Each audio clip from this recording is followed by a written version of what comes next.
Here's something that a lot of different coaches out there need to get better at. And this isn't just coaches, but a lot of times they're the ones that are in charge of the athlete in practice. But hopefully the parents and players are watching this as well. It's progressions. Now, we're gonna talk about progressions kind of as a whole, but we're gonna talk about it when you warm up, when you try to get ready for the season, and then also progressions for maybe a bullpen or something like that. So when it comes to warming up, I'm sure you've seen a lot of long toss programs on there. I've had videos on this where there's long toss programs, and there's a progression built into it. A progression assumes that there's progress. You're gonna start somewhere and get somewhere else. You're not gonna just end up at the end. You don't do that. So when it comes to throwing, there are guys that do get hot. I call it Little Caesars, get hot and ready. So when they're Little Caesars, they do get Little Caesars a little bit faster than others. There's others that take a long time. But the idea is start out lighter and progressively, eventually get to where you throw harder and farther until you're warmed up and ready.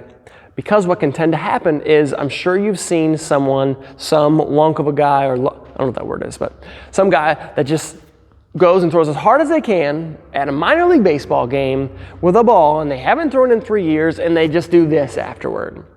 You don't want to be that guy. And although you've trained to be able to throw more and you're in good shape with your arm, a lot of the times you're going to have a guy that does that over and over and over, and you might hear the term wasting bullets or using up all your bullets. That tends to happen. They're going to try and throw the very first throw as hard as they can. Their body's not warmed up. They haven't gone through a wake-up warm-up. That's something that we do and a lot of people do, or any type of stretch routine, or just getting your heart rate elevated. They go out there and throw as hard as they can in the very first throw, and then they wonder why they can't go more than an inning or 3 innings, and they're just out of gas. Well, they probably haven't trained for it. They probably haven't prepared their body for it and progressed to be able to do that. So when it comes to just playing catch, getting ready to go in a game, whether it's pitching or in the field, you got to be able to progress to it. Start out nice and easy, and then progressively throw harder and harder as time goes on, as space goes on, you get further and further, and as you throw more and more and more. Because you don't want to waste your bullets and be out of bullets by the time it comes that you need to be able to perform and execute. So take care of that progression. When it comes to getting ready for the season, there needs to be a progression, and oftentimes there's not. Here's the 2 types of progressions that I see way too often. Number 1, first game of the season. All right, Johnny, go in. Try to give me 3 or 4 innings. That's what I need from you. Johnny goes out there, pitches terrible. Guess what? Johnny hasn't thrown all season or off season. He hasn't thrown since last season. Coach says, okay, Johnny isn't good after 3 batters. Let's put someone else in. The guy hasn't thrown at all. Or they've thrown at 4 of the practices for like an inning. Like that. So number 1 option that I see way too often, especially at the youth level, but it's not, again, just the youth level. It's a lot of different levels. Guys don't throw at all in the off season or preseason, and they come into a game and they really haven't thrown much at all. Or the other option is similar to, they've thrown at the 4 practices leading up to the first game, and that's it. You can't expect a guy to perform at a high level. He hasn't got the reps in. He doesn't have the feel in. His arm's not conditioned and ready to be able to throw that. Hopefully their warm-up routine has a progression, but you got to be able to throw in a progression. In our travel organization, and with any guy that I've worked with, and the best that do this, they have a progression that starts in the off season. Or you can think about guys in spring training. They don't come in throwing 5, 6, 7 innings. Even the guys in spring training who have all thrown in the off season come in and they throw an inning or 2 or 3, and then by the 4th week or the 6th week of spring training, now they're throwing closer to a simulated complete game. And then even when they get into the season, a lot of times they're not throwing all 9 innings. So why would you expect a youth athlete of any age, again, that's young guys, middle school, high school, college, why would you expect them to be able to do something that those older guys who are bigger, stronger, faster, and in better health to be able to do the same thing? It just doesn't really make much sense. So I'll have our guys, they'll do 4 weeks. You maybe have heard of what's called an on-ramping period, or just a period of progression, where the first 4 weeks, some people have it 8 weeks, some people have it 12 weeks, where they're not even thrown on the mound. They're just doing long toss or catch play at progressive levels to get to the point where then they can earn their right to be able to get on the mound after 4, 8, or 12 weeks.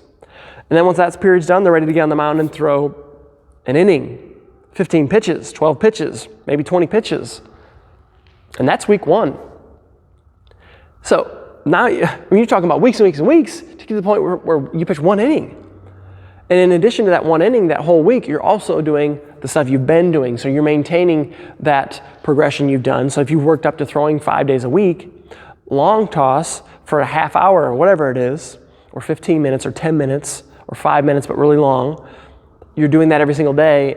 And now you're implementing that 1 inning. Some people then do a second outing during that week for 1 inning. But then there's days off, there's a week off, there's 3 days off, there's 5 days off. You go from week 1 where there's maybe an inning, week 2 where there's a longer inning. So maybe now it's 15 to 20 pitches. Then week 3, you go 2 innings, 15 and 15. Week 4, 20 and 15, 5, 20 and 20. 6, you've now gotten to 3 innings after 6 weeks. So there needs to be a progression.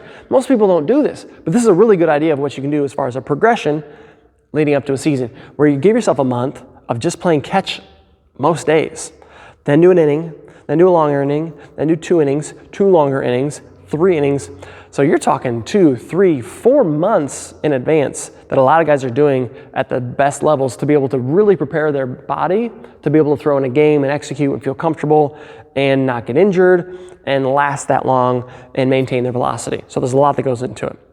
Now, progression going into a game, if you're going into a game and you want to have a game routine, a bullpen routine, there's a bunch of different ones out there. There's some guys that say three down the middle, 3 to the outside, 3 to the other to the inside, 3 up, 3 down, and then you've got, what's the math on that? 3 times 5, so 15 pitches. That might be one. Some might be do 2 simulated innings. Some might do right down the middle for just an at bat, and we're trying to throw strikes. 3 strikes, you're out. Next batter, righty, lefty. Let's do all the pitches. There's a bunch of different variations, but the idea is you do your warm-up, typically like in the outfield or somewhere off of the field if it's before a game and there's someone playing. Do your warm-up so you're ready. You go into a game, you go into the bullpen, and another variation is having a catcher closer. I like doing that. I saw in college some guys doing that, and I started enacting that. It gave me more confidence that I could hit the target because the target was closer. So I was already throwing strikes, so it gave me some positive momentum mentally. In the field too. It helped me keep the ball down too, so that's something you can do. And then he progressed back, and then I would have a progression of mixing in my pitches. Again, because in a bullpen, you need to get the feel down. If the mound is similar, get the feel of the mound. If it's not, you just gotta do it out there.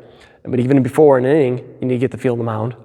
But you need to get the feel down of your pitches, of the fastball, of locations, how your arm feels, how your body feels, how your curveball feels to a lefty. You got to get the feel down. Got to try and hit some spots.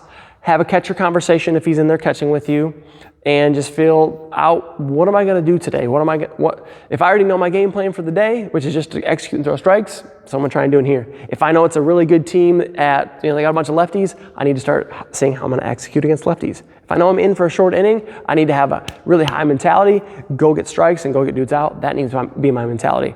There's not, unfortunately, a one-size-fits-all bullpen routine.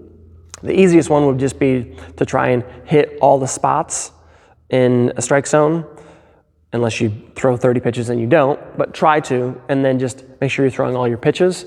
But what I'll also often see is if you have off-speed pitches, guys will throw 3 fastballs middle, 3 out, 3 in, 3 up, 3 low, pitch out, 2 curveballs, 2 changeups, and a knuckleball.